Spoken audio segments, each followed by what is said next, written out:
दोस्तों, स्वागत है आप सभी का हमारे यूट्यूब चैनल कामनी पटेल एजुकेशन में। आज मैं क्लास 12 जीव विज्ञान के 10 इम्पोर्टेंट क्वेश्चन बताने वाली हूँ आंसर के साथ, इसलिए आप वीडियो को लास्ट तक देखें और अच्छे से ये सारे क्वेश्चन तैयार कर लें। तो पहला क्वेश्चन देखिए क्या कर रहा है। मनुष्य में लिंग निर्धारण पर संक्षिप्त टिप्पणी लिखनी है। तो देखिए कैसे लिखेंगे। मानव के प्रत्येक कोशिका में 23 जोड़ी गुणसूत्र पाए जाते हैं। मानव के प्रत्येक कोशिका में कितने जोड़ी गुणसूत्र पाए जाते हैं? 23 जोड़ी, और अंक में 46 होंगे, जिसमें से 22 जोड़ी गुणसूत्र जो होती है वो कायिक गुणसूत्र होती है, जिनकी संख्या स्त्रियों में पुरुष के समान होती है, जबकि एक जोड़ी जो होती है वो लिंग गुणसूत्र होती है। मादा का लिंग गुणसूत्र XX होता है और नर का जो होता है वो XY होता है। इन्हीं गुणसूत्रों के द्वारा मानव में लिंग का निर्धारण होता है। देखिए पुरुष के गुणसूत्र से ही ये पता चलता है कि जो नया संतान है वो लड़की है या लड़का, ये निर्भर मानव नर के ही गुणसूत्र पे निर्भर करता है ये बात। अगला क्वेश्चन देखिए, अपूर्ण प्रभाविता पर संक्षिप्त टिप्पणी लिखिए। अगला क्वेश्चन है, अपूर्ण प्रभाविता पर संक्षिप्त टिप्पणी लिखिए। तो देखिए कैसे लिखेंगे। दो विपरीत लक्षण वाले पौधे के बीच संकरण कराने पर जब एक लक्षण दूसरे पर पूर्ण रूप से क्या हो, प्रभावी न हो सके, तो इस घटना को अपूर्ण प्रभाविता कहते हैं। पूर्ण रूप से देखिए, अपूर्ण से ही पता चल रहा है कि अपूर्ण है तो पूर्ण रूप से नहीं होगा प्रभावित, तो इसे ही हम अपूर्ण प्रभाविता कहते हैं। देखिए एक एग्जाम्पल हो जाएगा इसका, मिराविलिस जलापा।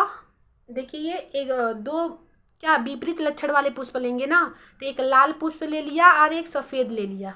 अब दोनों में संकरण कराएंगे तो कौन सा पुष्प उत्पन्न होगा? गुलाबी।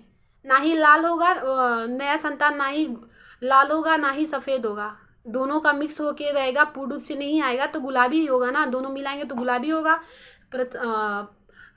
फर्स्ट पीढ़ी में गुलाबी हो गया। अब देखिए लाल गुलाबी सफ़ेद सेकेंड पीढ़ी में आ सकते हैं। सेकेंड पीढ़ी में अगर संकरण कराते हैं तो लाल भी हो सकता है, गुलाबी हो सकता है, सफ़ेद भी हो सकता है। अगला क्वेश्चन देखिए, पात्र निषेचन IVF तकनीक क्या होती है? वेरी इंपॉर्टेंट टॉपिक है, इसे आप लोग ज़रूर तैयार कर लेंगे, ये बोर्ड एग्जाम में लगातार पूछा गया क्वेश्चन है। पात्र निषेचन IVF तकनीक, इस तकनीक के अंतर्गत पुरुष के शुक्राणु तथा महिला के अंडाणु को एक प्रखनली में रखकर निषेचन कराया जाता है। एक प्रखनली में रख के निषेचन कराया जाता है। इसके बाद भ्रूण को स्त्री के गर्भाशय में क्या करा दिया जाता है? प्रत्यारोपित करा दिया जाता है, जहाँ पर भ्रूण का विकास एक सामान्य शिशु की तरह होता है।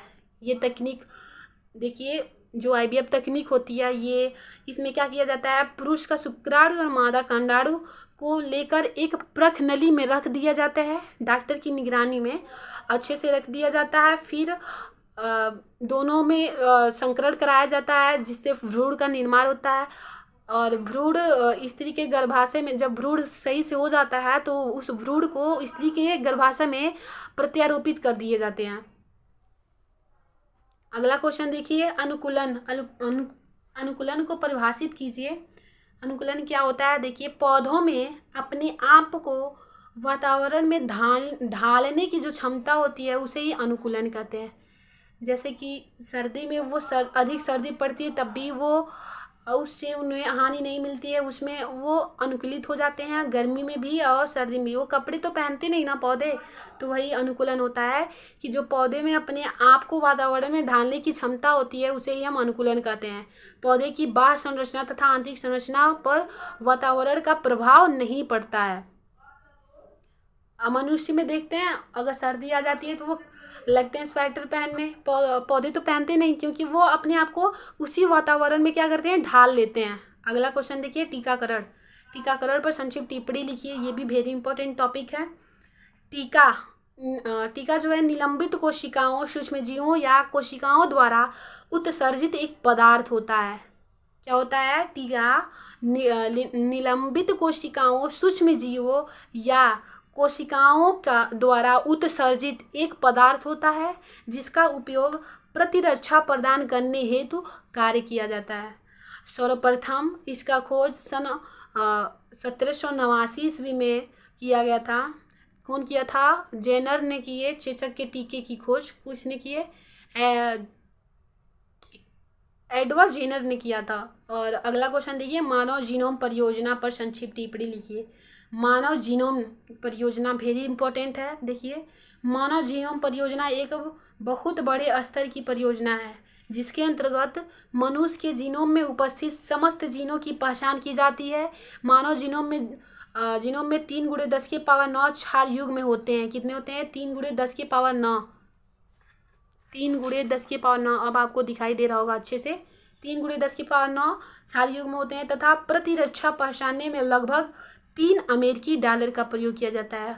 बहुत ज़्यादा है, $3 का खर्च होता है जीनोम को पहचानने में। अगला क्वेश्चन देखिए, अगला क्वेश्चन है डाउन सिंड्रोम किसे कहते हैं?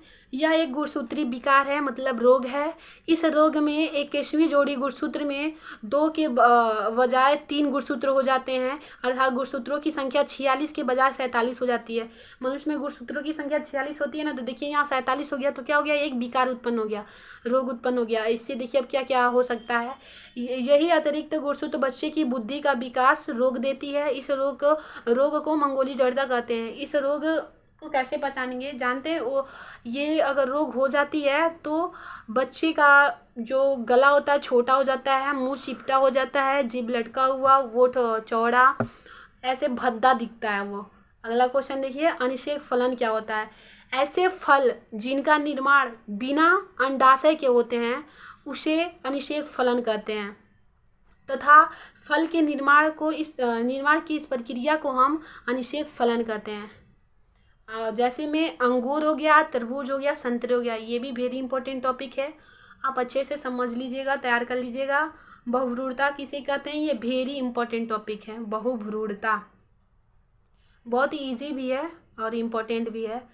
जब किसी एक बीजांड या बीज में एक से अधिक भ्रूण का निर्माण हो जाए, मान लीजिए कोई बीज है उसमें एक भ्रूण बनेगा ना, बट एक भ्रूण के सिवा एक से अधिक हो जाए, 2 या 2 से अधिक हो जाए, भ्रूण का निर्माण हो जाए, तो उसे हम बहुभ्रूणता कहते हैं। बहुभ्रूणता से ही पता चला बहुत सारे भ्रूण। तो जैसे बहुभ्रूणता की खोज एंटोनिपान ल्यूवेनहॉक ने किया था। सबसे पहले किसमें किया था? संतरे में। आप ये भी याद रखेंगे कि उन्होंने संतरे में सबसे पहले बहुभ्रूणता की खोज की। और लास्ट क्वेश्चन देखिए क्या है, अनिषेक जनन को समझाइए। ये भी वेरी इंपॉर्टेंट है। यदि बिना निषेचन के ही भ्रूण का निर्माण हो जाता है तो हम इस घटना को अनिषेक जनन कहते हैं। आई होप आपको ये वीडियो समझ आई होगी और अच्छा लगा होगा। अगर वीडियो आपको समझ आई है तो प्लीज़ वीडियो को लाइक करें और शेयर करें। अगर मेरे यूट्यूब चैनल पे आप नए हैं तो इस चैनल को सब्सक्राइब करिए